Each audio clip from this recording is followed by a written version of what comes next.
Hey everyone, it's me, JB, and we are in week 7. So, how are you doing so far? Are you able to add all these up together and compile them together? Are you doing better at some than at others? I know that I am, but this next week I picked one that it's usually actually had two on my heart, and I decided to go with this one first because it's usually one that's a little bit easier for me, but I've been struggling with it lately. So I thought, let's just go ahead and dive into it. So we are in James 1:19 through 20. My dear brothers and sisters, take note of this.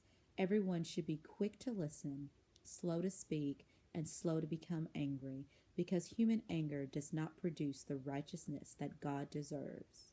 Live without anger. So, typical joy is not an angry person.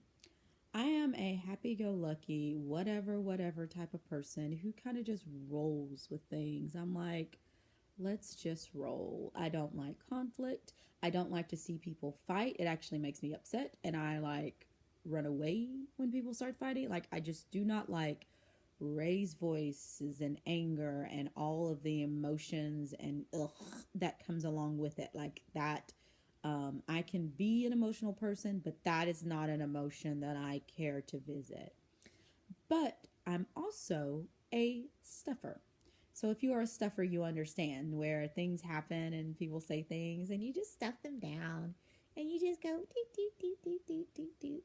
And then one day, someone near and dear to you who you probably love very much comes up and asks you, hey, what are you doing today? And you then word vomit everything that you have stuffed down for the last 3 months because you are so upset and you just have to get it all out. And they ask you what you're doing and you don't even know what you're doing and you just get upset and you're like, ah. So that's what I do on occasion.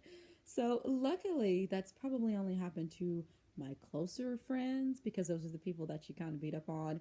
And they all know I'm stuffer, so they just kind of look at me and go, really? And then walk off, and life goes on, and we love on each other and we get over it because I need to have a lot of forgiveness because I'm a person who is very faulted. But is that a word? Faulted? I have a lot of faults. I don't know.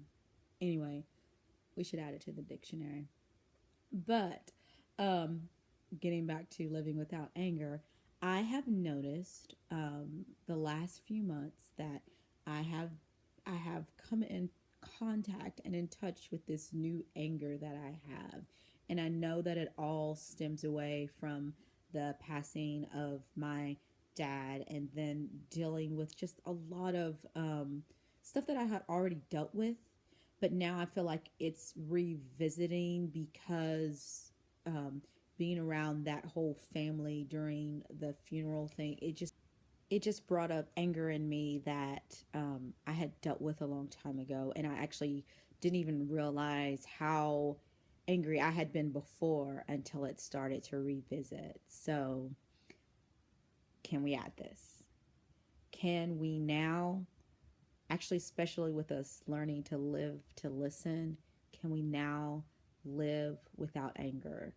And for some of us, this is going to be a hard thing. It's going to be a tough thing, and you're going to have to draw on strength, but we should already be living in strength. So maybe it'll be a little bit easier now. Maybe it'll be a little bit easier if we are practicing all those things that we should be to be able to live without anger. I will see y'all all next week, and remember, live without anger.